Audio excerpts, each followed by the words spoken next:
On my podcast, Different Matters, I'm interviewing Dr. Matthew Hooten. Dr. Matthew Hooten, who would be well known to most of us as a columnist for the New Zealand Herald and occasionally a political activist in his own right. Dr. Hooten has written a PhD thesis, which I took the time to read. Dr. Hooten talks about conservatism. He talks about where conservatism comes from. He talks about the historical roots of conservatism. He explains why conservatives are not afraid of change. He describes how conservatives should handle and deal with change, and he describes how conservatives should govern when they get the opportunity to do so. Of all of my podcasts to date, this one required the most research. I really enjoyed the interview with Dr. Hooten, and I hope you do too.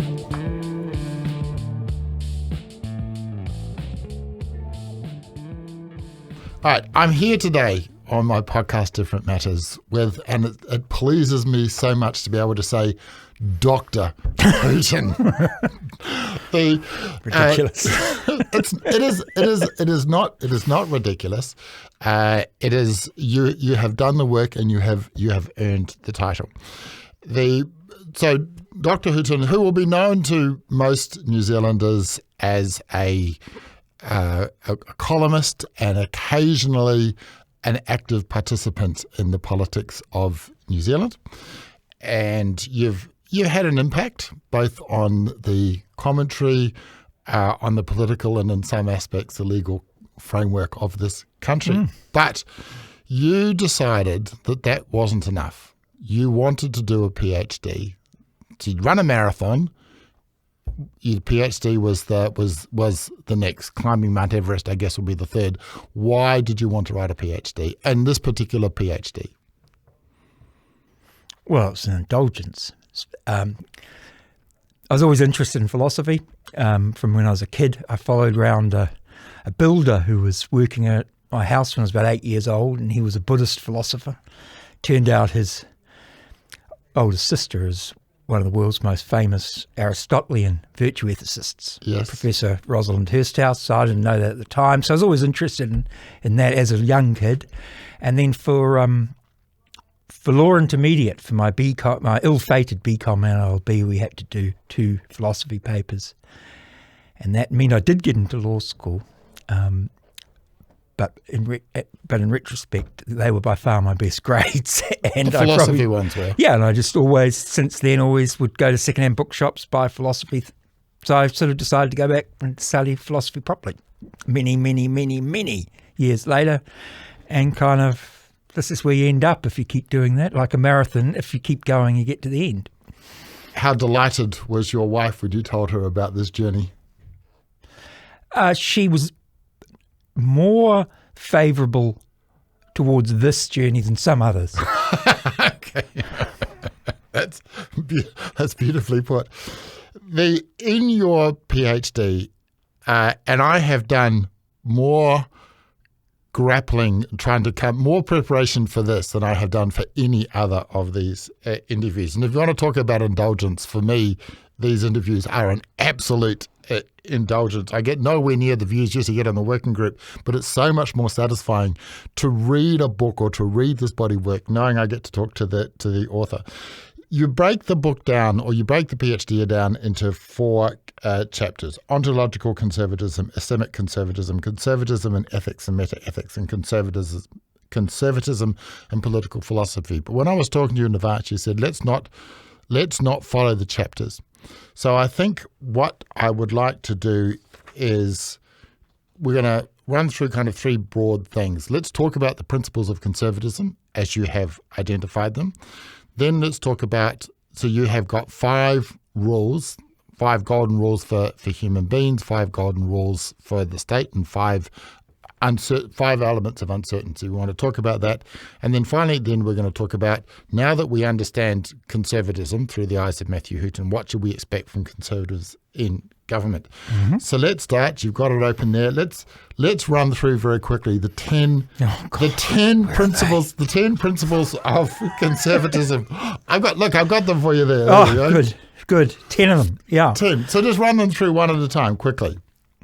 Okay. Well, the first thing I'd say is, over the top of them, yes, I think if people are saying what is conservatism in a nutshell, initially, the answer is it's an epistemic belief. It's a belief. Define epistemic. It's about what we can know, and what it says compared with other political philosophies is it says that what we can know is much more limited than what a socialist would say, or a libertarian, or whoever, a classical liberal, and conservatism then says this is a way of dealing with the limitations in our human knowledge. So it's not. We'll get to this, but it is in some ways averse to the very sort of scientific European Enlightenment view that tends to be binary. Things are true or false or hypothesis. So let's just be aware it's mainly an epistemic thing. But, let's But we'll go through. Let's deal with the second principle first, because I think this one for me carries the most weight, and that is epistemic humility. So first, define epistemic for me. Epistemology in philosophy is the study of what we can know, how we can know, and to a certain extent, what it is to know. Okay. So when we talk about, so this is saying epistemic humility then says is that we should be humble about the extent to which we can know things. Now, it is only the second principle.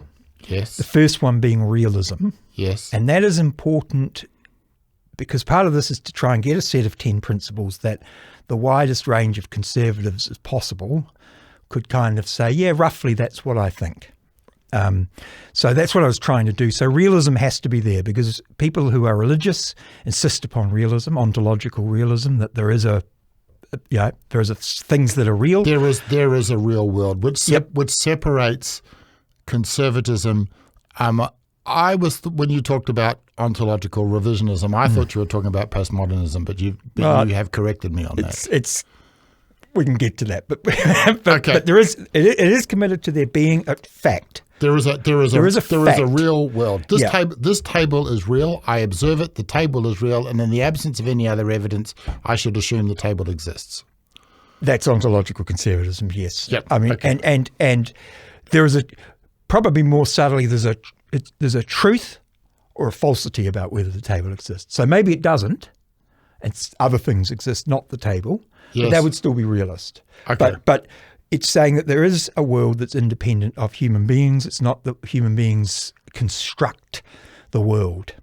There is a human being independent world, which I think is obvious, but some people don't think there is. But the important point is the epistemic.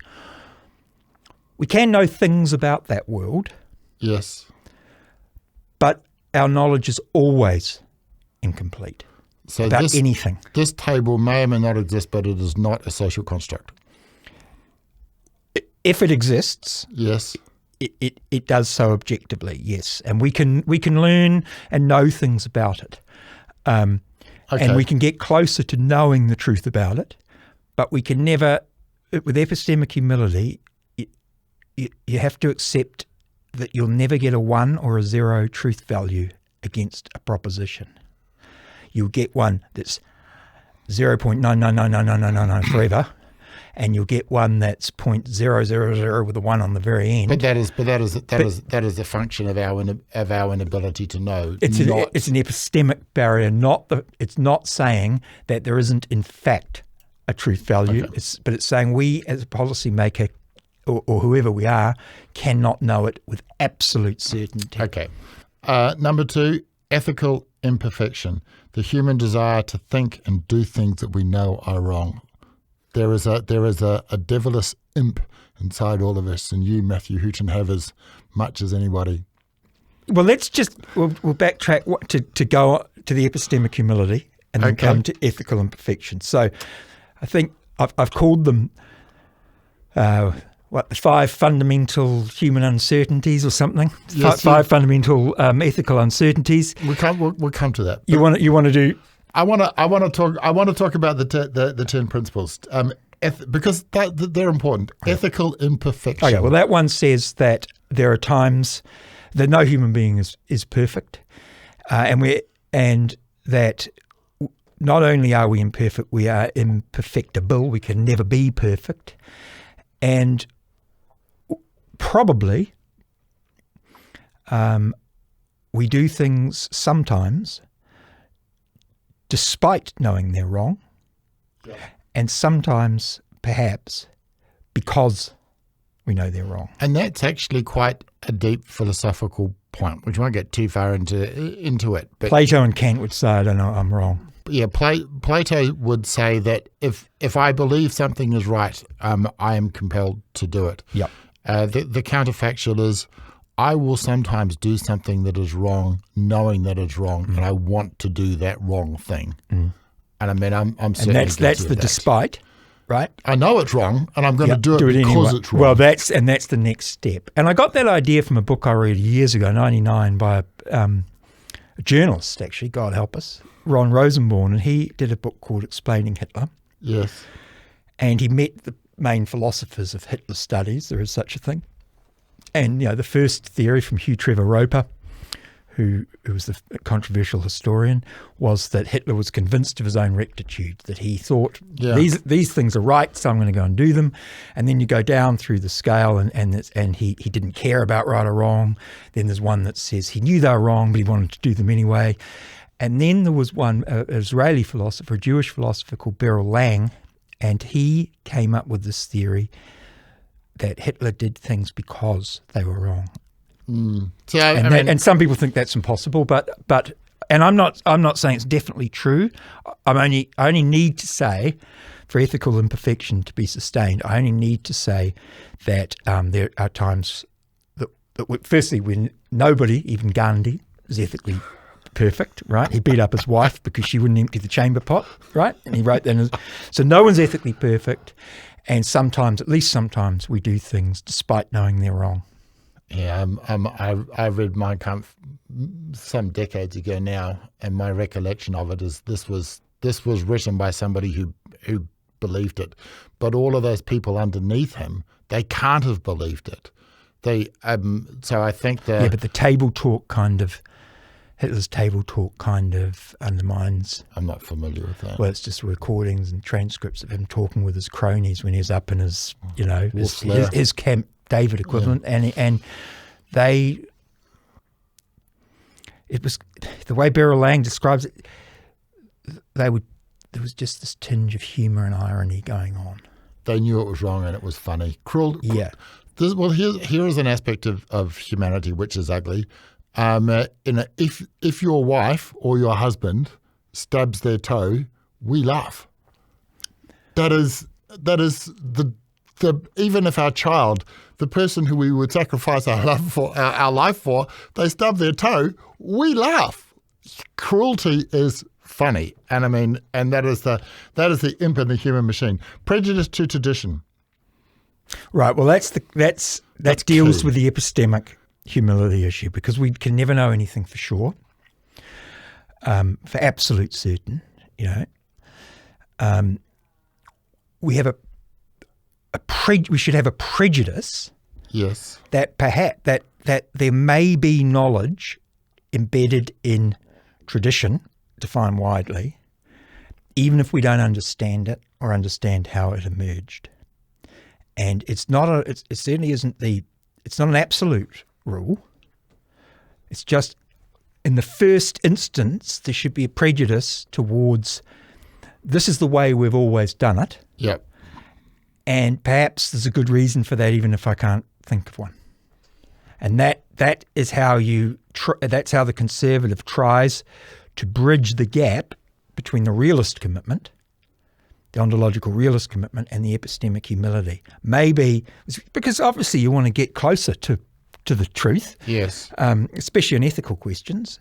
And maybe you could look to tradition that could sort of help you reduce your ethical cluelessness. So we have jury trials.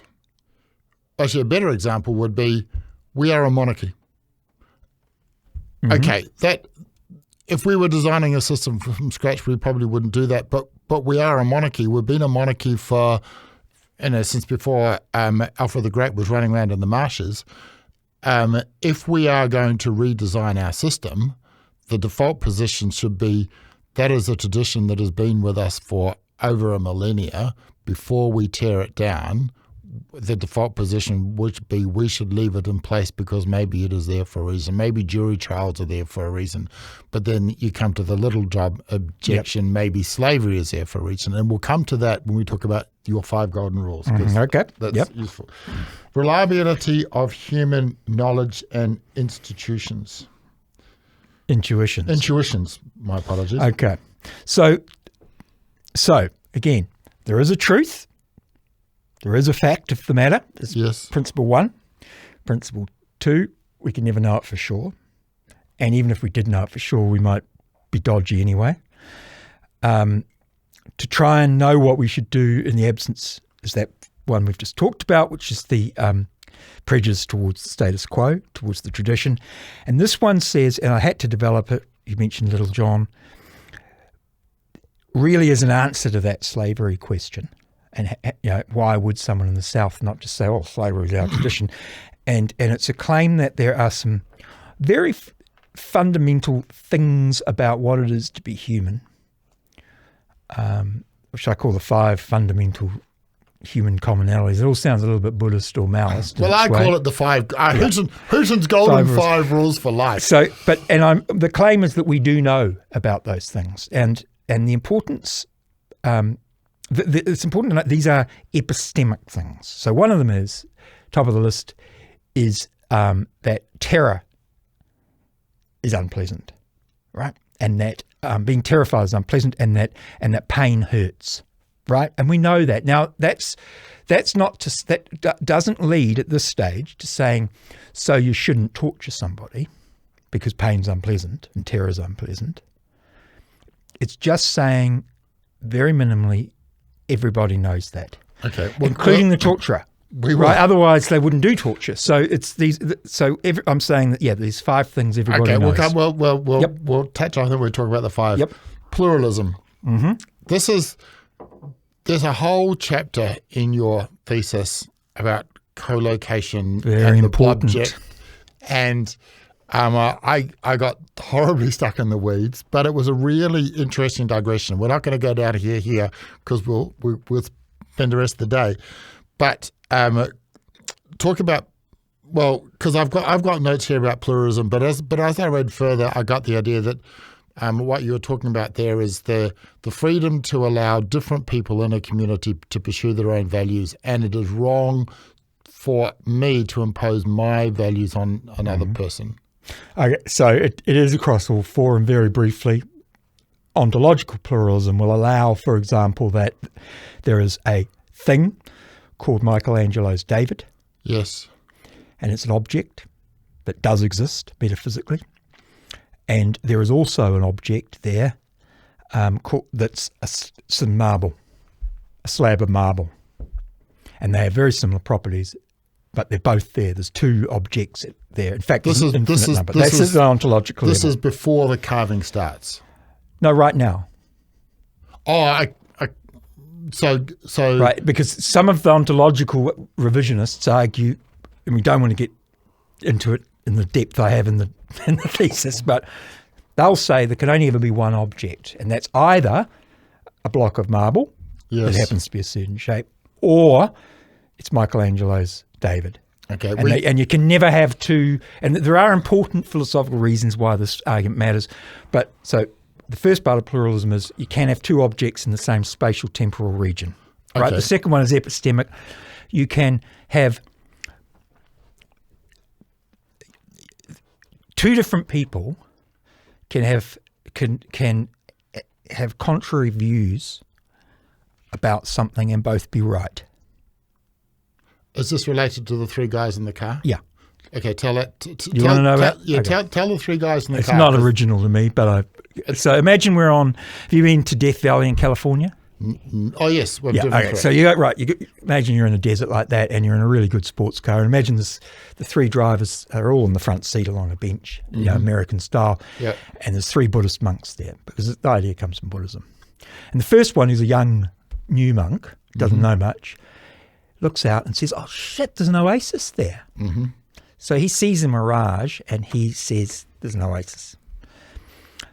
The next monk is kind of in his 30s, a bit more experienced, and he has got sunglasses on, so he doesn't see the mirage. So he says, "Oh, bullshit!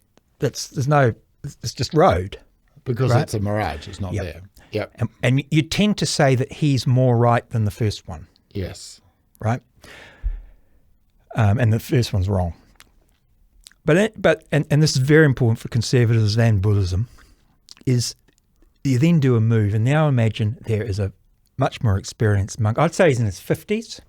You know, he's a very experienced, very wise monk, and he doesn't have sunglasses on, and he sees the mirage, and he says, "Oh, there is a mirage there that looks like an oasis, but it's not there. It's actually only a road." Now that's correct. That's more correct than the second guy, and pluralism's going to say, well, there's an element. They're all right in some. There is a mirage there, right? Yep. There is a shimmering thing. There is, and the There's other guy's right. something There is a there. right, and so they're all. There's a pattern. None of them are particularly wrong. If you had to rank them, I'd go 3, 2, 1. Yes. But that's a pluralist view, and then you imagine, and then you think of that just as a metaphor, and say, look, someone's been brought up in a particular way, from a particular culture. They see a problem, maybe an ethical problem or whatever it might be, and that's the sunglasses, or the absence of them, right? And they're going to see this thing differently, in the same way the three monks will see, and they're not necessarily wrong. Is that connected to the idea of the car in the fog? Tower in the fog. The car in the fog. We're driving through the fog, and so we need to be careful. That is a very important point that will come. Well, Well, I suppose it's linked or the ship in the fog, because you think you've got some flash sunglasses, that means that you don't see the mirage, but maybe it's important for some reason that the mirage, that you can see it. So Okay. yeah. So if you're listening, and hold on to that idea. Because it becomes really relevant when Matthew's talking about who we should choose to be in power. And then ethical and political pluralism are, I think, understood. There are potentially two answers to ethical dilemmas. There are quite often. It's not true that it's yes or no to particular ethical problems. The trolley problem doesn't exist in reality very often, and different people can answer the trolley problems differently, and potentially both be right from given a context. And then political pluralism, we should be tolerant, and we should have different ways of living within a polity, which is not a very uncommon thought. Did you ever get to you talked about Karl Popper's famous footnote about intolerance, being tolerant of the intolerant. There have to be limits to tolerance, and it's difficult judgment. I think Popper, writing when he did, straight after the... I think it was during the war. Yeah.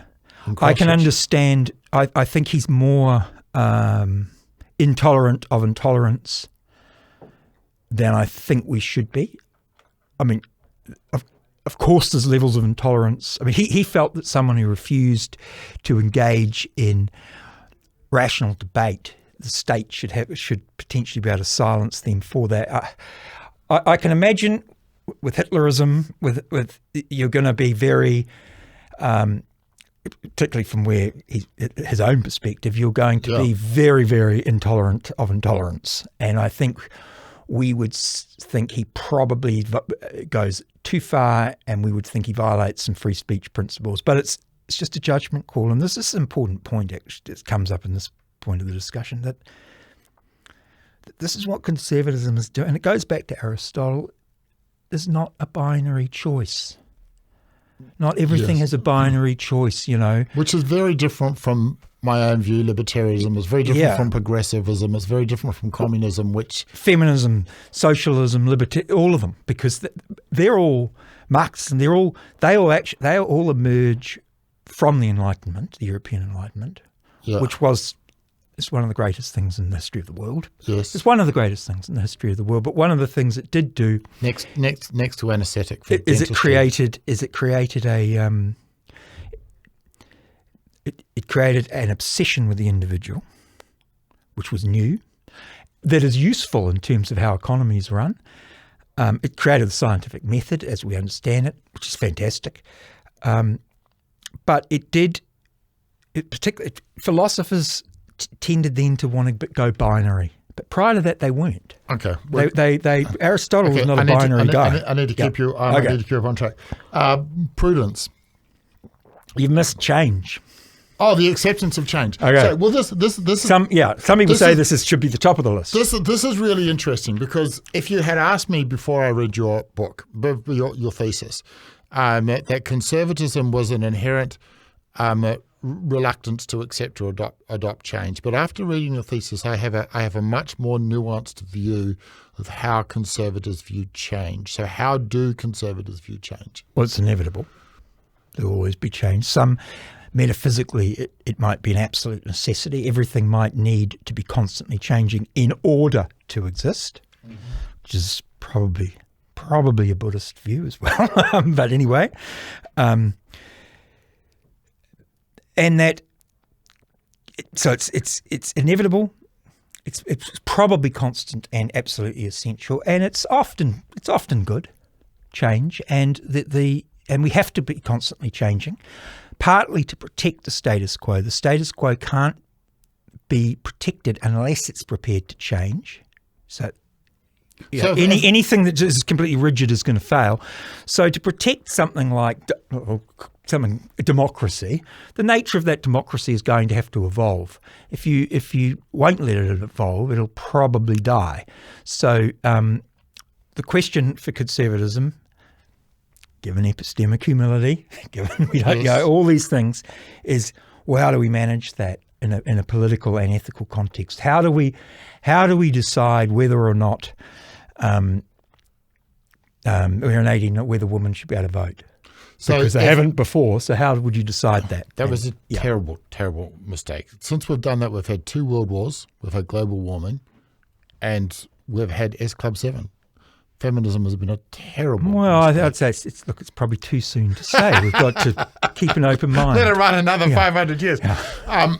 The analogy, I can't remember where I heard it somewhere, but if I own a 17th century villa and the plumbing is shot, I have to update the plumbing. Yeah.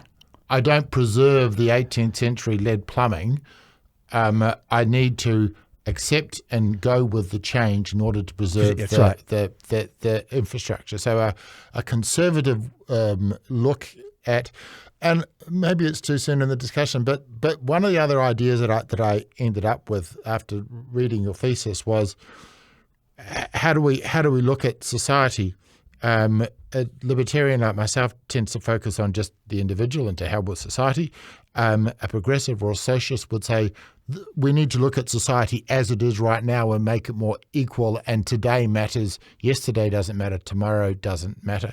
A conservative looks at society as a continuum. It is, we are inheriting the traditions of our ancestors, and we must preserve as much of those traditions that are relevant and important to our descendants. That's Burke's concept of the intergenerational obligation. Partnership. He used the word contract, but that was to take the piss out of the social contract theorists, right? So it's not a contract, but he does believe we inherit some things. They're valuable to us, and they'll be valuable to our descendants, and that creates an obligation to pass them on. Which kind of leads into number 8, prudence. Yeah, so when you are when a decision is underway, whether it's in politics, whether it's in your personal ethics, whether it's how your family runs, how your company runs, whatever it might be, there are reasons the conservative will argue there are reasons to suspect that the unintended consequences will more likely be negative than positive. Yeah. And they've got this reason, they use rationality and reason to make this case and that means you should be very, very careful. You should move incrementally, you should be reversible, and you should leave as much of, if a problem emerges, think of climate change as opposed to the ozone. Mm-hmm. The ozone layer problem emerged. It's been fixed. the Montreal Protocol. 15 countries, the main emitters, were involved, and it was decided to deal with that problem. Yep. In the minimal way, ban the stuff causing the problem. Yep. And then if that hadn't worked, you could reintroduce it, right? So that's a conservative response, and it worked. Some people would say that with climate change, the problem is identified, and the solution sought to resolve it went well beyond that particular problem and was an attempt to impose completely new ways of life on different societies. And unsurprisingly, it hasn't worked.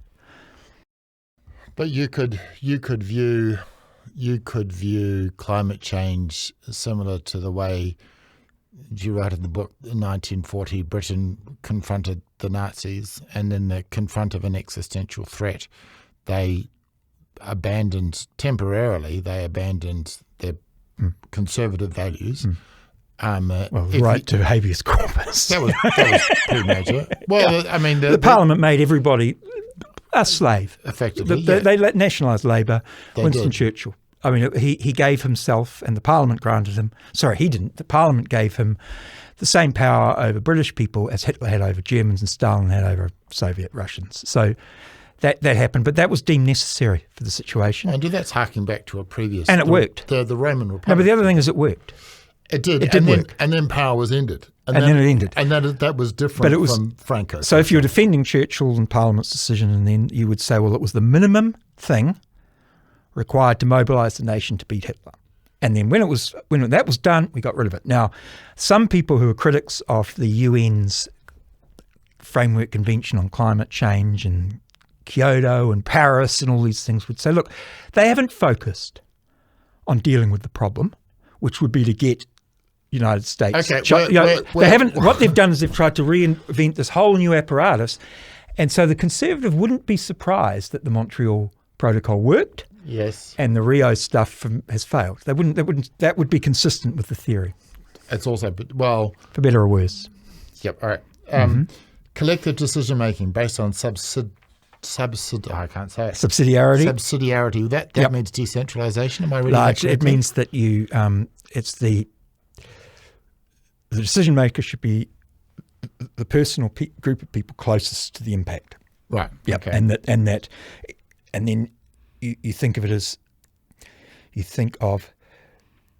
local government as a subsidiary of the people, central government as a subsidiary of local government, blah, blah, and then the EU as a subsidiary of the national governments. It comes from the EU as a concept and the EU doesn't necessarily always abide by it. But this is the idea that because of epistemic humility,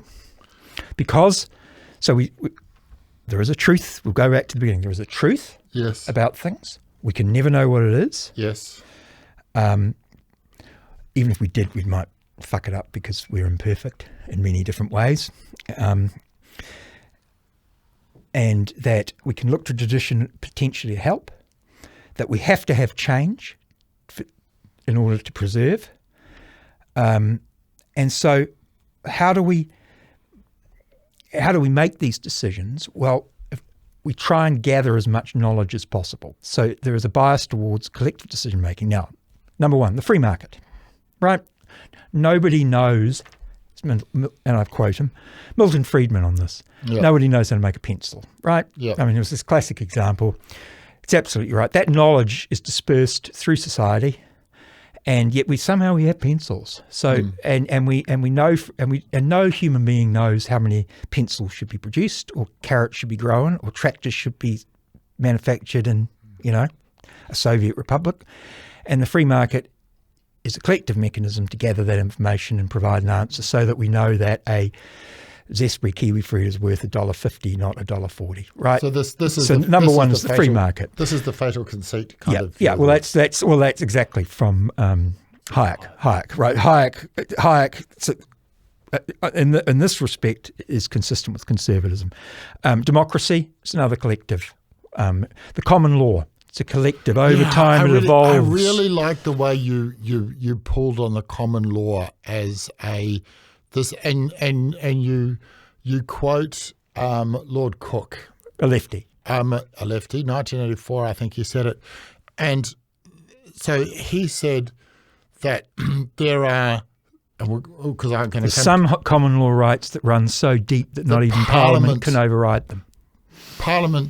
If Parliament doesn't have the authority to order torture. Correct. So that's what he was saying in the judgment. It's very controversial because Parliament's meant to be sovereign in our system and Parliament guards that. Yeah, but he's saying if Parliament passed the law and the Governor-General signed the legislation to say that torture is okay. Torture's okay.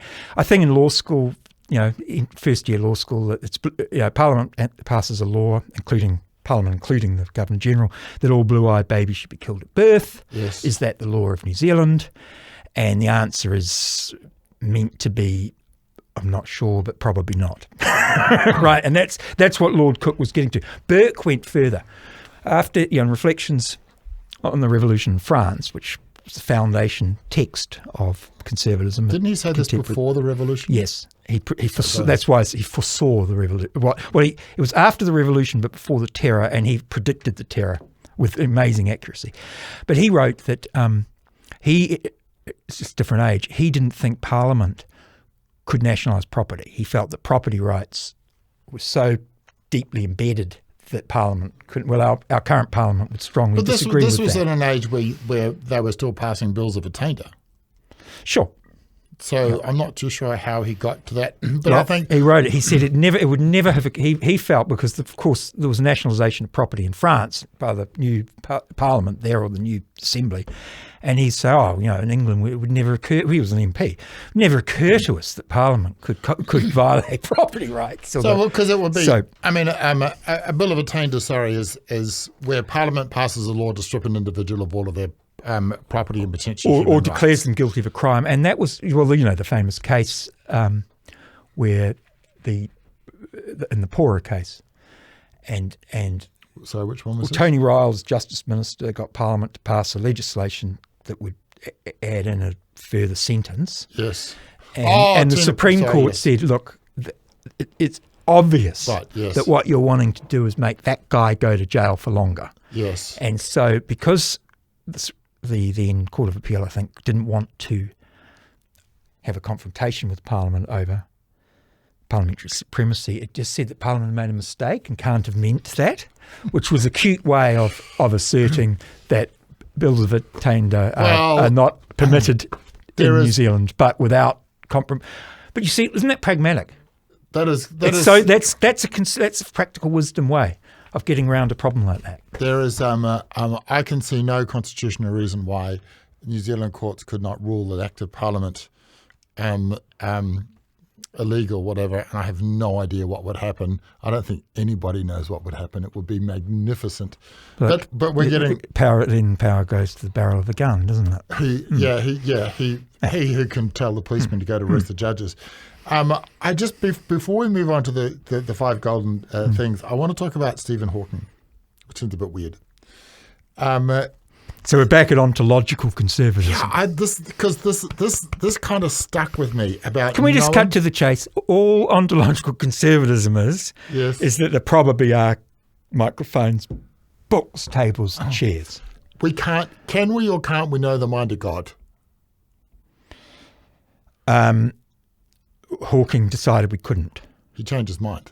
Yeah, because he felt, in his earlier work, Hawking felt that if you could get a unified theory of physics between, I don't understand the physics well, but between the different theories and you could unify it, that would be to have the mind of God.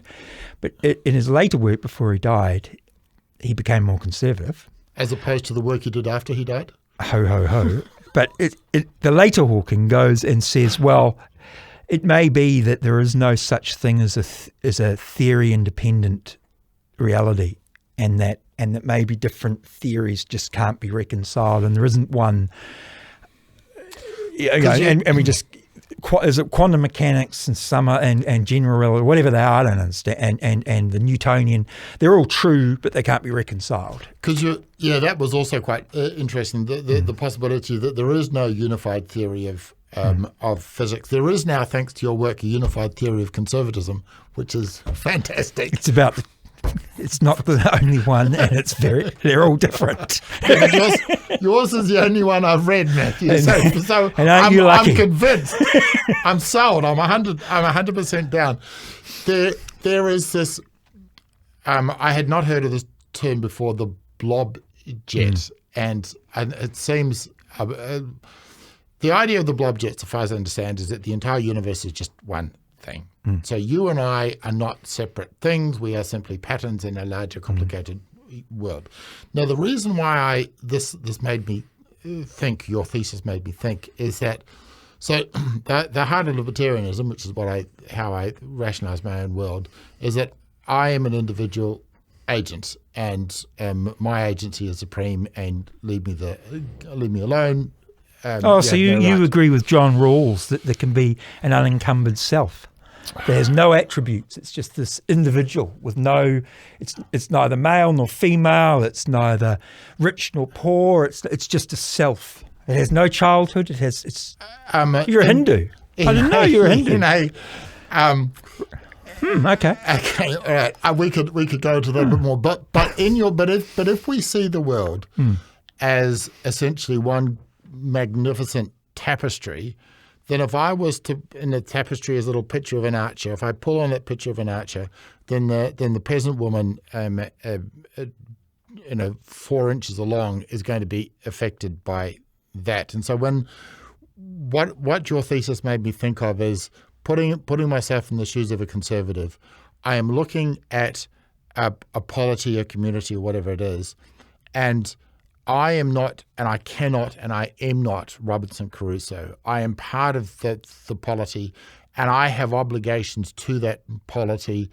I cannot, and so that means that the polity has a right to say, right, Mr. Grant, you are part of this community. You may not have chosen to be part of this community, but you are, and that gives us the right to use force to compel you to drive on the right side of the road, not to do these things. And that may not have been the intention, but that was kind of a view of conservatism that I had not thought of previously.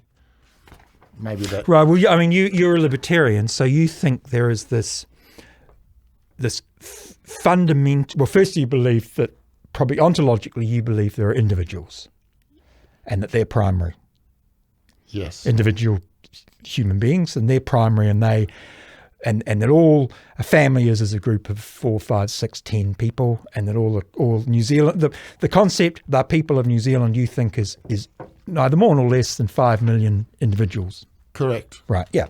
So that's fine. That's not the conservative view. No, it's not. The conservative view is that both have, because you can have co-location, right? So you can have 5 million individuals that are individuals and exist ontologically. Yes. And you can have a thing called the people of New Zealand, which also exists. So yeah. But this is quite obscure metaphysics. It is. We're not. But it does probably. Conservatism is not an ethical theory of any. It's not. It's not trying to make people better. It's not. It's just trying to say this is the way the world is. It's realist, including in a political and ethical sense. Yep. Or no, in a political sense. And as a libertarian, you believe that there is this value called liberty. Yes. And you probably have to believe that it is just of paramount importance. John Rawls, the left-wing philosopher, thought this too. We had some other views about and justice, and so he thought justice. Yeah. So, in which case you're committed to this thing called liberty. It's transcendent. It existed as a value prior to human beings. It wasn't invented by human beings. No, you think that it was, it really exists independent from human beings, which is fine. Well, you must, because. No, we're not here to discuss my philosophy. No. But here's the thing. So that's the. Yes. So that's and a socialist might say the thing that's so important is equality or human, whatever it is. The conservative will say, well, there's no such thing as human rights. Yes, I see that. They have no metaphysical. They just are constructed by human beings. They're good things, but they're not. They don't exist sort of transcendently metaphysically, right? So That's where you would disagree. No, I would not. I would not disagree in the sense that the idea of liberty, for example, is a social construct, but it is the what right does another person have to impact on my agency? Where do you get the moral authority as one agent to compel me to do something? And your thesis actually gives me that answer. And it's not going to say it's a moral authority. No, it might say it's an ethical authority or a political authority, and in particular a prudential authority. The Nazis are coming. Sorry, pal, you're joining the army. Yes. Right? It's not making a comment on the morals of that concept. Conservatism is not about morals. Well, it's not trying to construct a moral theory. Okay, it's just trying to hold that thought, okay. Doctor. Hold that thought because that's exactly what you try to do in the next part. Do I? The 5 fundamental human commonalities, which I have written in my notes as the golden 5. The desire to avoid and eliminate unwelcome physical pain and terror, especially, but not exclusively our own. This is really interesting. I'm not sure I agree with you on this one, but I understand your point. The categorical desire to continue to live, the reactive drive for self-preservation, I understand that. The physical necessities for life, including water, food, rest and sleep. The basic knowledge and skills to do those things. And the psychological need for connection with others. Now you're responsible for the last one. Okay. That is very generous. Because I remember once we were talking and you were talking about your previous life. Yes. And you said that if you had a choice between being badly beaten up by an inmate, yes, or being sent to solitary confinement, you'd choose the bashing. I would, yes. And I think, so I reflected on that because that's what I do when people say things like that. It'd be really better to focus on corporate finance than this stuff. But anyway, I reflected on that. And so I think that's right. I think that the need for human connection is something which is we know all human beings need it. It's an epistemic fact. And if we didn't, we wouldn't have solitary confinement. So in our criminal justice system, the worst thing, so you get sent, you could be fined, you don't pay your fine, you go to jail, you blah, blah, blah, you get in a fight in jail, they send you to solitary. So it's the worst thing. It is worse. And I think probably being solitary, I'm quite pleased that the Christchurch terrorists didn't get the death penalty because I think the death penalty would have been insufficiently cruel. Yeah, fair enough. And again, from your reflection, so that's why I added in this. I think human connection and having meaningful projects is right up there. That we know that everyone needs them, and our Department of Corrections knows that, and that's why the ultimate penalty is solitary confinement. So thank you for that. What did you do? I had a book, which is a dictionary. I went a little bit mad. The first day was pretty easy. No, what'd you do to get it? What'd you do wrong? Oh, I talked back to a prison guard. I remember the prison guard. He was standing there and he was swearing, saying, "You need to do this, blah blah." And I put up my hand and he says, "Yes." And I said, I believe it's against the rules to swear at inmates." And he said, "Right, you pound." How long? He gave me a week. Oh, fucking hell. That's a bit, that makes you enough to join the Howard League. But the general manager of the prison, so I was in one prison camp. There was about 6 or 7 in the complex, little mini gulag. The general manager came to that. So he was on leave. He came back, and he heard, and he came down there, and he says, "What are you doing?" And he said, the prison officer, I won't mention his name. Turned out that he'd been involved in Mangara Toto, whatever, doing bad acts. He let me out and he said, "This is outrageous. You can't go. This is just stupid." And so you're in for how long in the end? 5 days. And that was much worse than if he'd beaten the shit out of you.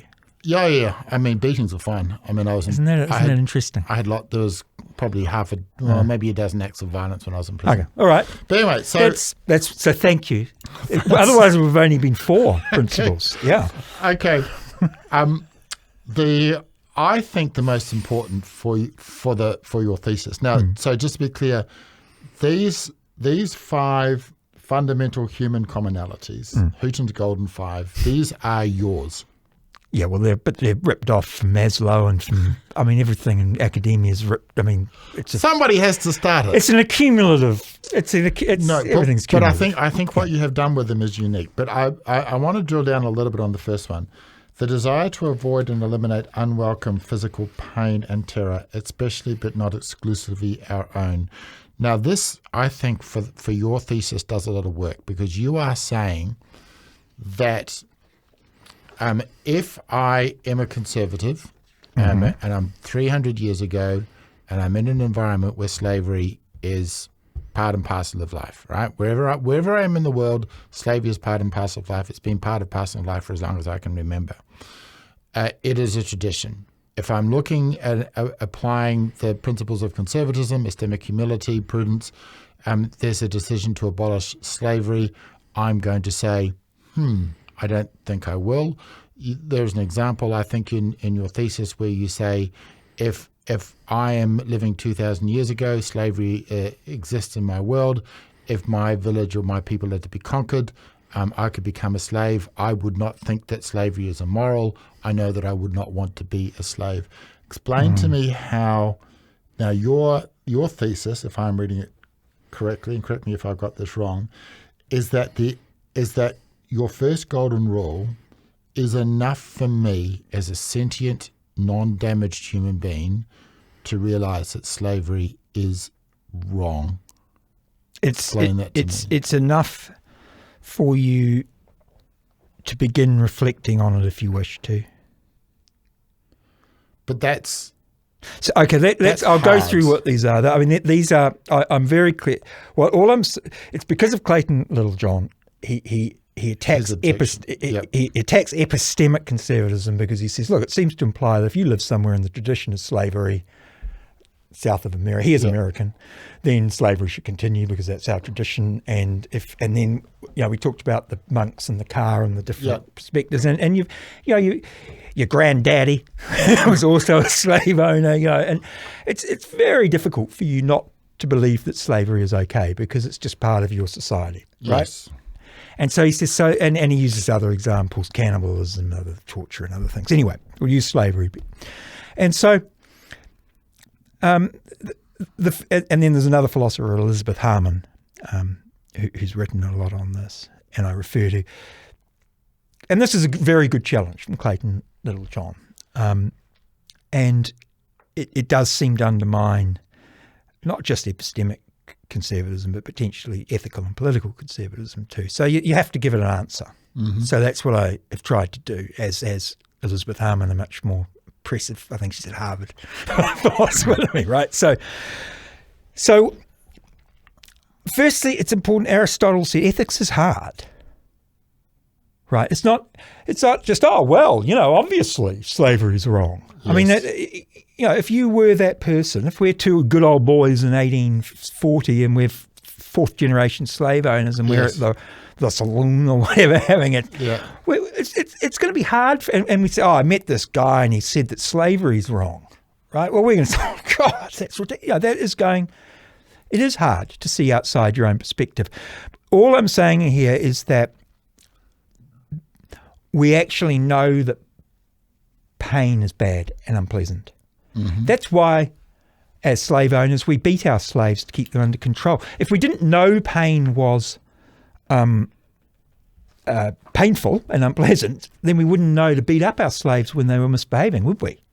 We wouldn't know to have so there's sort of, what I'm saying is there are things we know about all human beings. They're very basic things, but we know them. Again, there's no truth value of one, but we know that punching someone on the head hard hurts and is unpleasant for that person to a truth value of 0.99999. We know that. And we know these other things that human beings want to continue living if they can. In fact, and we know they need connection. We know that they need water. We know these things. And so there's, from that knowledge, we are able to begin an ethical inquiry if we chose and think, actually, maybe that guy who was against slavery had a point. And because I was just thinking about that American slave owner, the reason why he might struggle is he may not have seen Africans as people. He may have held them, and maybe that's a form of cognitive dissonance that he could have. Well, that's the separate. That's the 5 uncertainties. But the argument against that is we today, and I think historically, have viewed cruelty to animals as wrong. It is wrong to torture farm animals. We believe, yes, we're going to eat the animal, but the death of that animal must be, and the term we use is humane. And so even if you believe that your slave hasn't the same moral worth as you, it is still wrong to inflict pain on that individual. But that defense would not apply, for example, for people in antiquity where the Romans were enslaving the Greeks, for example, because you can't draw that distinction necessarily. So as a matter of fact, to your argument. As a matter of fact, if you look at the historical record, which is separate from this, but slave owners did know that slaves were people, because the law you look at the law provided for circumstances which made very clear that they did not suffer from that cognitive limitation. They knew they were people. They could become emancipated. Yeah, which I mean, but if the person thought that they've made a mistake, and it's a mistake they're capable of reflecting on and seeing that it's wrong. Now it's hard.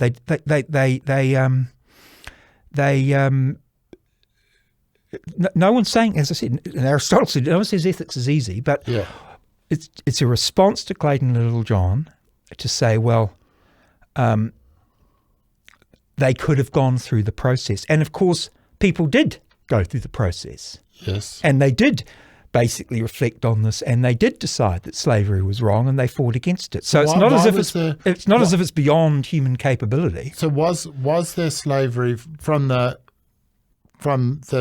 death of antiquity moving forward? Because we were talking yesterday that chattel-owning slavery, I can't remember the term you used, was a relatively recent invention. It had become unknown, I think forbidden in Europe by about the year 1000. So when it was reinvented in the United States, it was a radical thing. Right. It wasn't consistent with the common law.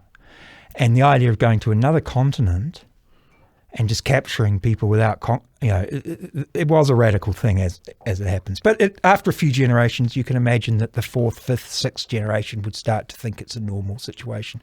But and so Clayton Littlejohn comes up with and his university, King's College London, I think he's at ANU in Australia now. He comes up and says, well, you're going to have epistemic conservatives just don't have an answer for this. And so I had to try and develop one which I hope is good enough to be taken forward by others. It's not a good enough answer, but it is an attempt to have an answer that. And the other thing, I looked at the history of this. Only half of white people own slaves. As many as it must be much less than half. Yeah. It was less than. Yeah, be a tiny fraction. It's like the number of white people who own boats. Well, do you own a boat? There were many people who were there were people who were in economic position to own slaves and did not. So it's not as if. Oh, I see what you right. mean. So people knew. They knew, and that's and others can argue over that if they in the future if any of this gets taken seriously. But I think that is a reasonable answer. Okay, so you are saying that the 5 fundamental human commonalities is, because you corrected me before, it's not a moral basis. This is not a moral underpinning of conservatism. No, this comes out of the epistemic discussion, and it says, because there's a problem with Agrippa's trilemma that nothing we know is ever fully grounded. Point Karl Popper made of science is just based on guesswork. Talk about Agrippa's trilemma. Well, the 3 points. For any proposition, if you try and justify it, it either goes on infinitely. Yes.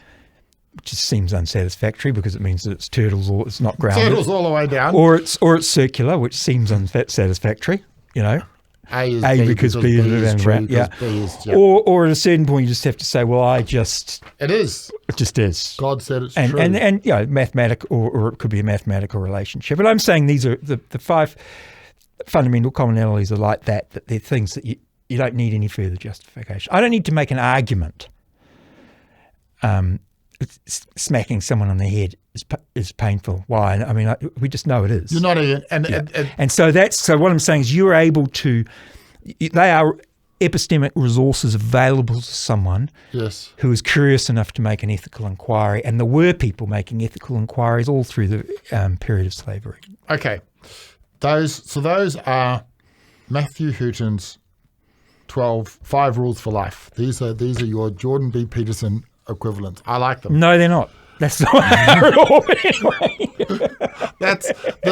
Well, he has his 12 rules for life. These are your 5 golden rules for conservatives. All right.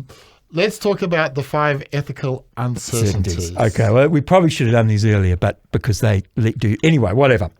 So, I mean, this is what you're like. This is why socialism is just completely wrong. Yes. Right, central planning is insane. Why free markets, democracies, common law, scientific method, traditional conventions are so powerful. And these are the 5. The first one is ontological uncertainty, that we just don't know the type of things that we are. Yep. And if you doubt that, then why do we have psychology departments? Why do we have, we're always learning more about what it is to be human biologically, psychologically, we can't explain consciousness. No, so we don't know what we are. Is yes. the first point. We should try, and you should try and know thyself and all that sort of thing. But we never do fully. But let's say we did. Let's say we knew everything about what a human being is. God, it'd be so disappointing.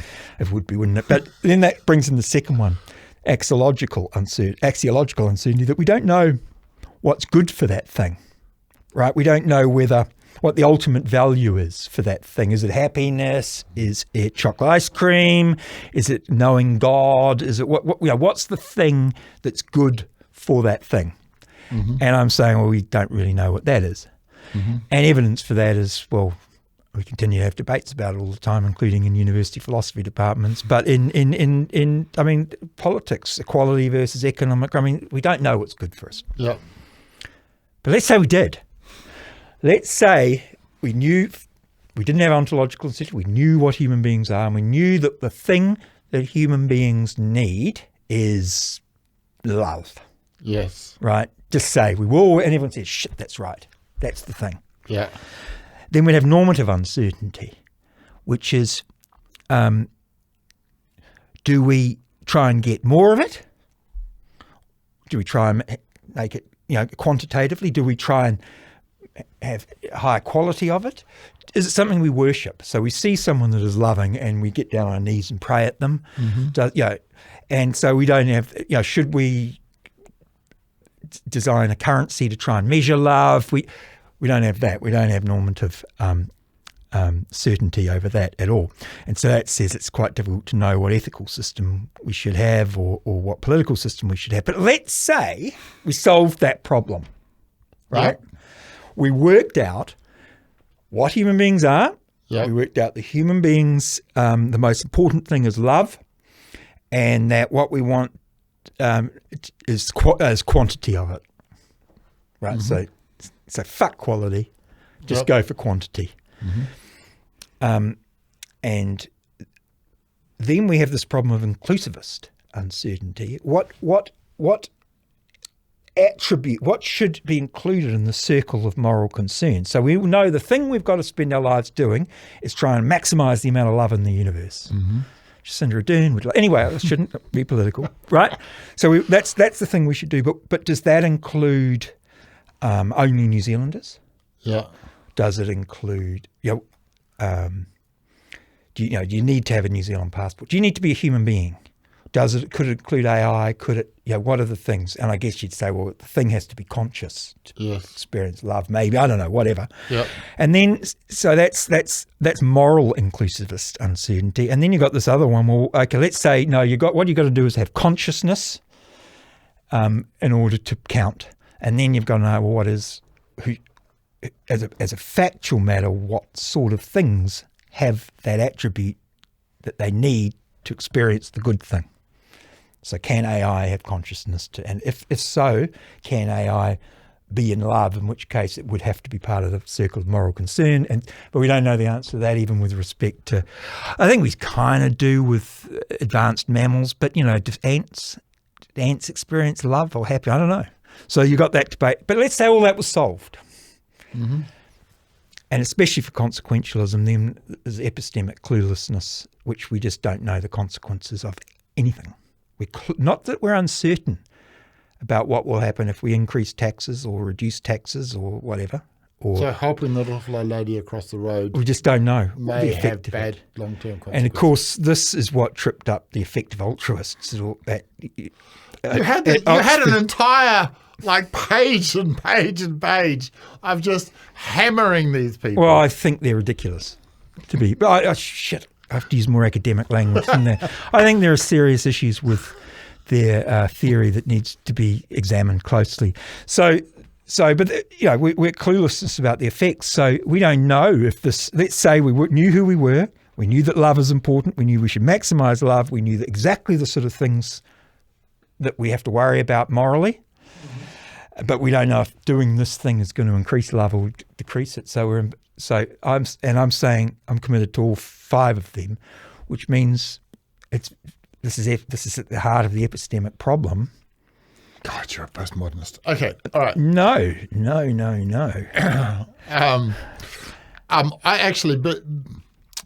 So deal with, based on that, is it phenomenal conservatism? Is that the...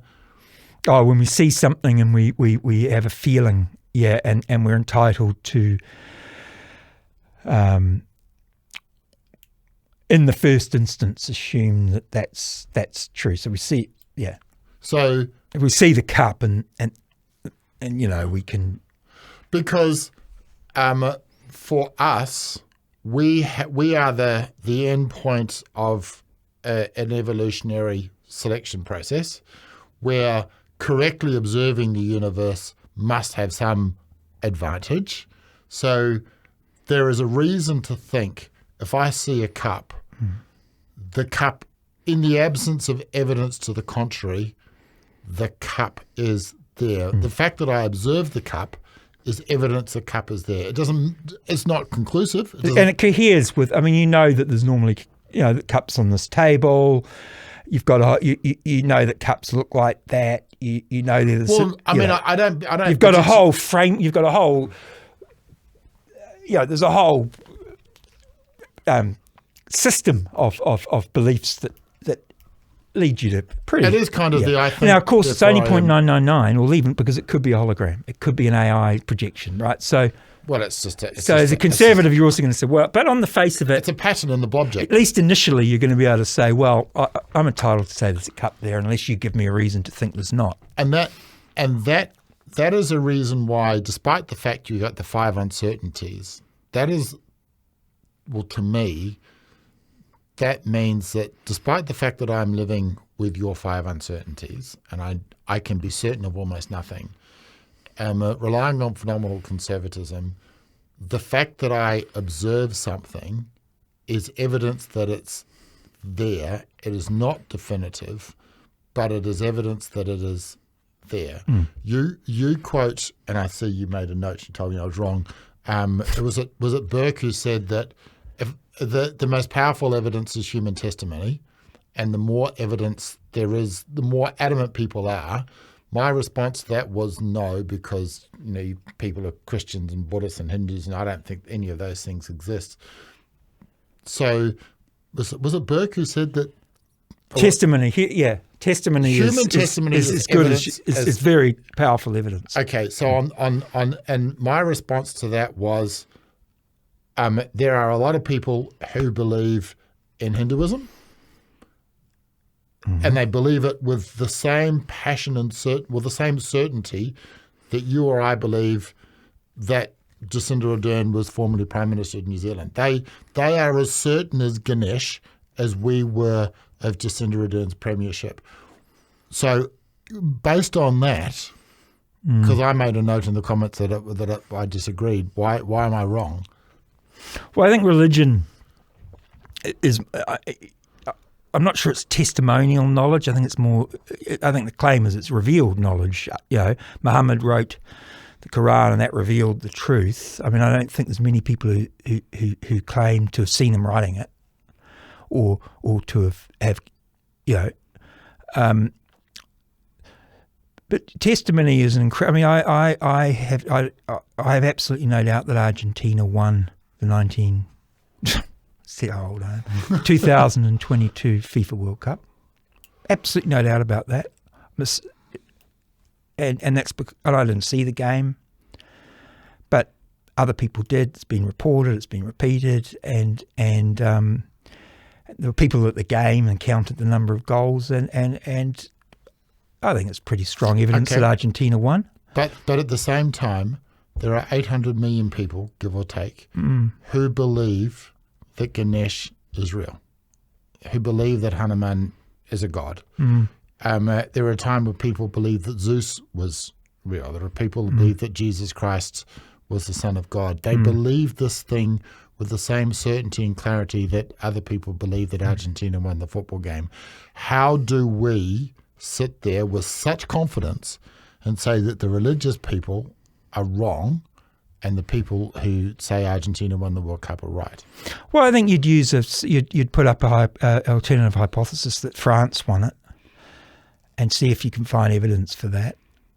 Oh, that's a good response. Whereas I think that'd be difficult to do in the case of a religious belief. Because there are conflicting testimonies. Yeah. I mean, as it turns out, there is no testimony that France won the World Cup. Okay, that's a good answer. That's good. You're good at this philosophy stuff. And that's why scientific. I mean, the reason the Enlightenment is, despite all, the scientific method is it's just an overwhelmingly fantastic way of generating knowledge. And the reason it's an overwhelmingly fantastic way of generating knowledge is because it is aware of its own limitations, as Popper wrote, and because it's constantly trying to falsify. And that's why it's so successful. And many years ago I was involved in a stupid, you get these people, often on the political right, and they say, you've got to believe that there is an absolute truth, and that we need, in our schools, we need to teach the truth, and all else is postmodernism and critical thinking and rubbish. And you just think, they must be humanities graduates, because that's not what a scientist would ever say. A scientist does not teach the law of, say, they teach the theory of, right?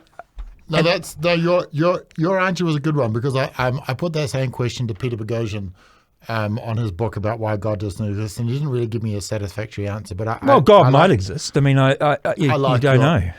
No, that's epistemic humility. Yeah. Okay, all right. Let's move to for the both the two people who are listening. The 5 fundamental obligations of the state. Okay, so. Okay, yeah, just run through those. This is your third. Okay, well, there is conservatism doesn't see a link between ethics and politics. Conservative doesn't see a link between ethics and politics. So there is a view in some political philosophies. Libertarianism would be one. Yes, that you work out an ethical thing. You study ethics carefully. Yes, and despite the 5 thoroughgoing ethical understandings, you work out that liberty is the thing. Yes. Right? And we want as much of it as possible. Yes. And no restrictions on it. That's what we should do, right? Yep. What's fun with that? I'm not going to debate. Okay. That. And so that's an ethical. And then what you do is, having solved that problem, you introduce a political system to give effect to that ethical commitment. Yes. Right. Conservatism sort of doesn't care about any of that. It doesn't believe that that's the way of designing a political system. But it does, according to your reckonism, believe three things. It believes the obligations, the state has five obligations. The first thing, okay, so the first thing is, that's it. The number one, the most overwhelmingly important thing, which is just appalling to a libertarian, I imagine, and is that the most important obligation of the state is to ensure its own survival. Why did you say preservation of the state and not preservation of the polity? Oh, maybe you could, but it certainly doesn't mean the preservation of the people. You could say the polity, state the polity. Right. Okay. But the conservative will gladly sacrifice some of the people to protect the state. I mean, that's right. Okay. Yep. We're going to storm D-Day. We're going to storm Normandy on the 6th. Next week we're doing. Then you're going to get killed. You're in the first thing, right? No problem. Some people are going to die. Domestic order to protect your five. Yep. So political, yep. Okay. So the first, it's got to preserve, and that means the state. Its obligation is to survive, so it has to maintain. That's the first one. External and domestic security. Yeah. So it can have defence forces, and it can have spy agencies, and it can have things like that. Yeah. And then the second one is to maintain order. Yep. As you said, and then dispute resolution. And then the second one, and this is where, and this is Burke saying the first obligation of or the state's role is merely to rule. Mm-hmm. And he didn't mean rule as in rule over people so much. It's just rule between disputes. So two people are living in. I mean, it does start out sounding like the libertarian paradise that we both, personally would like, but with zero tax. But it has to survive. It has to have order, and then people have disputes, and the state has to be able to resolve it. Which is why the state has to remain, because when that's resolved, the two parties to dispute have to know that the state is going to be around forever and is going to enforce that decision, right? But also the state is not involved in the game. No, the state is the umpire. It's just the umpire, and through, of course, through that you do develop a common law over time through specific problems being resolved. That's how the common law emerged originally. The common law almost emerged independently of the state, perhaps. But it's another argument. Balanced budget and monetary stability, I think that's a bit of a stretch. It is a stretch. That's what all the philosophers said too. I probably only put it in as I was finishing this when there were insane monetary and fiscal policies being implemented at the time I was writing it. But let me explain it. Why? Name the last conservatives who's run a balanced budget. Let me just... Well, you see, the conservatives in the US, they were very opposed to moving away from the gold standard, right? And the argument is this. The state, because it should only rule, should...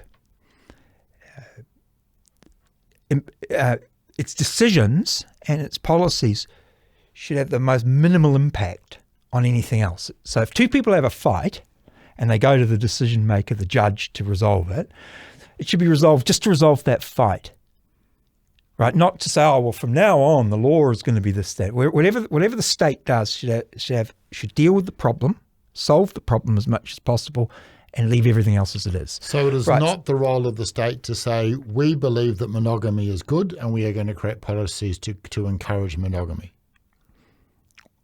No, unless that's the law and has been for a long time. That's a custom and tradition. Yeah. So, but I guess the point is once you've set up your military and your spy agencies and your police and your prisons and your whatever else and your foreign ministry, you got to have one of them. You're going to be collecting tax, and you're probably going to need a currency, right? You're going to need some. What's the tax going to be? It's going to have to be a currency, even if that currency is seashells or gold or whatever it is, or even worse, the euro. Yeah, whatever the thing is.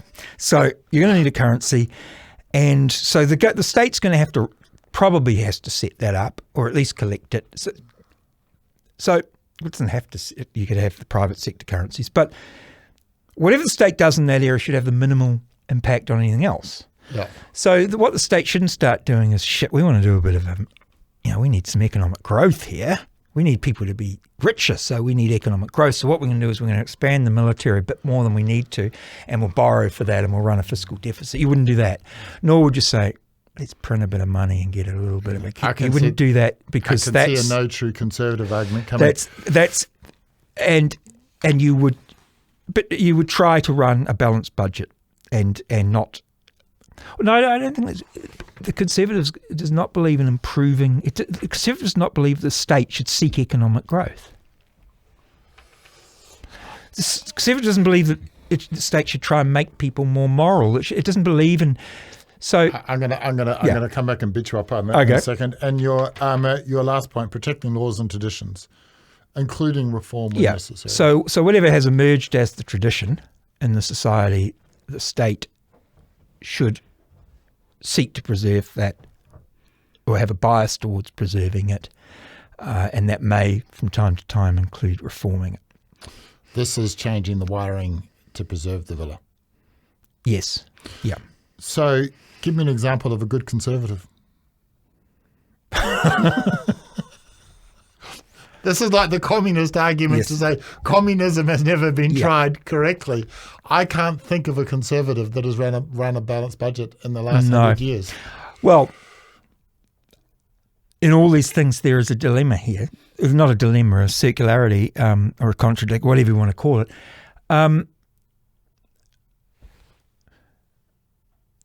Because conservatives are committed that you don't impose, you don't read Hayek or Marx and then decide, well, I've read the book now, so all I need to do is apply those principles to any problem that comes up and away I go, right? Yeah. But that also applies to conservatism. So you don't read the thesis, right? So you don't read the thesis and go, oh, well, in this case, you'd say, well, so a conservative in the United States is going to say, well, they can keep running deficits, and that seems to be part of the tradition here. So it really is. You don't pick up the book and follow the manual, because that's really the whole point. And the whole point is you apply practical wisdom to the problems that come up, and you use ideas as a guideline. You use the latest academic theories, the latest scientific theories, the latest whatever it might be, economic theories, the latest polling results, and you make your decisions through a process of practical wisdom. You're not going to get an absolute answer to these things. What is the right thing to do when France is surrendered and you think the Germans are going to cross the English Channel? Is it to nationalise labour? You have to make a judgment call, and you have to make a judgment call on all we do, because we don't have the epistemic, insight. We live in a fog, and we have to understand that we are sailing through a fog, and we ought to be cautious. I think, to answer your question, I think the closest to this of New Zealand politicians in recent times would be Bill English. Yep. In the sense that he was certainly an incrementalist. Mm-hmm. He would self-identify as a conservative. He was very interested in protecting the Kiwi way of life. Everything he would pile, we're still waiting for social investment to be implemented, right? And because he just never quite got to that point. He inherited a decade of deficits from Michael Cullen, and he only wanted to slowly cut them because he didn't want he was deeply offended by what was done in his first term in Parliament by the Bolger-Richardson government. So he thought that was too radical. And he obviously did, as it happens, have a Catholic faith, and he believed that he could, apply values to address problems, and you should try and policy change should be small, incremental, and ongoing. I mean, even if you think of it, I guess that particular government used the phrase the rolling maul of initiatives, and that is probably closer to it. To that would be the closest I can think of. Whereas, obviously, the Ardern government it had an ideology of kindness, that it wished to do radical good things. I think the Ardern government was very radical. Yeah, and as well as the previous one. So I'd say he'd be the closest. John Key. I mean, in New Zealand, you'd say Holyoake. In probably you'd say he Nixon. was a conservative.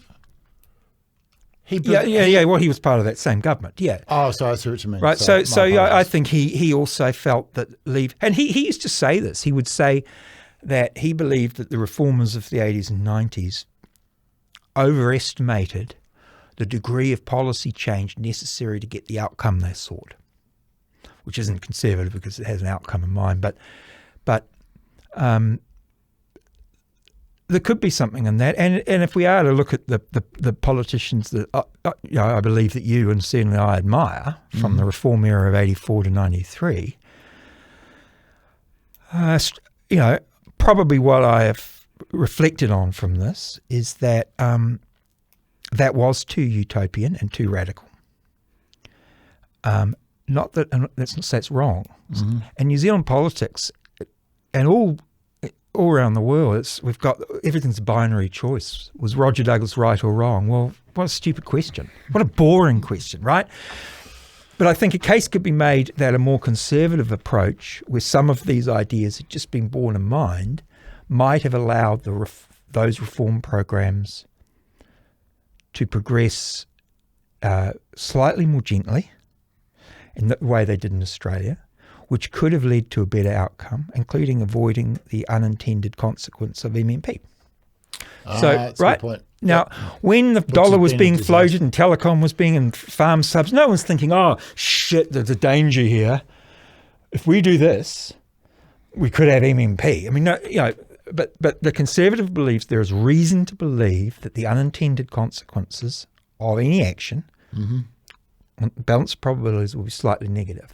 And I think you could say that taken over the long enough period, that's the case of the management of the reform period from 84 to 93, because it did lead to MMP, and it then has led to 20 years of drift and destruction of our financial and economic position. But I don't want to be political, but the question is perhaps it's not saying you don't read the latest economic theories and think, shit, we really should float our dollar.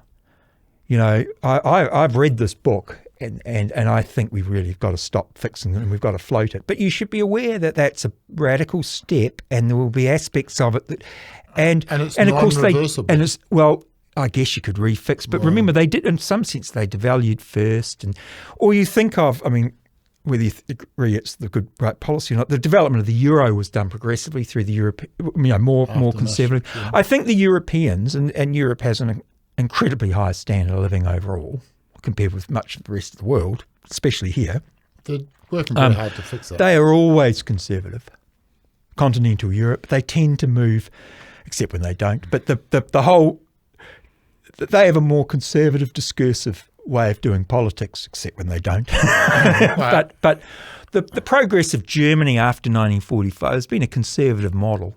So the things that I took after reading your thesis, I won't go into all the stuff about the blobjet, I'm anti-blobject, by the way, at the end. You got that right? I did. Yeah. But I think it's that concept. So it helped me stand in the shoes of a conservative in a way that I had not, I think, previously done. The one thing that I didn't really appreciate is the willingness of conservatism to accept and embrace change with an understanding that change is inherently risky, and that where there was traditions and values in place, that conservatives are not averse to upending and changing traditions, but there is a weight and a value and a knowledge in the way that we have done things. And so if we are going to change the things that have been done in the past, we need to be very mindful that there is knowledge in those institutions, in those traditions, and we lack the ability to understand all of that knowledge and information. We don't know who built the fence and we don't know why it's there. But sometimes we're going to have to pull the fence down. But when we are going to pull the fence down, we are doing so in the knowledge that there is risks associated. And if we can leave the fence there, even though there might be some negative consequences for leaving the fence there, our humility, our uncertainty means that we should, where it's a 49-51 decision, we should lean towards tradition, even if it's 49. That was probably the most significant thing. I really like your 5 golden rules, as they call them, the fundamental human commonalities, because Little John's objection to say, hey, I have this joke that if you put a conservative in East Germany in 1975, they would want to preserve the East German system. Your approach is to say, hey, no, you know that sending tanks into civilian populations to enforce your rule is fundamentally wrong, and ultimately the people inside that tradition were unable and unwilling to use force to maintain the system. Let's hope that happens in Iran at the moment, because that's a long way to go. That's what I took from. Well, that's extremely flattering and embarrassing, because that's it. Okay. You've summarized. I mean, I've stammered and stumbled here, and I've got too much in my head about this topic for the last hour or whatever it's been. But that's exactly the important message. You must have got AI to do that for you. There's no way you did. No, well, you've seen my notes. I took notes. I have written and read this. My poor old mate Jerry Major had proofread it with me. Yes. I had a supervisor who read it. I hope. No, then there was 2 examiners who read it, and now you've read it. Yes. And that's a great compliment. I think you've read it perhaps more closely than any of us. You've got it. That would be a concern. If people want Matthew's, it's available. You go to your LinkedIn and you put it up there. You get it there, or I think we'll put up a little caption. And it will be there. Matthew, thank you for Dr. Hooten. Thank you for. Are you used to people calling you Dr. Hooten yet? It's already in Hansard, but I don't use it. No, but the beautiful thing about it is you can say, oh no, Matthew is fine. You have the power to say that now.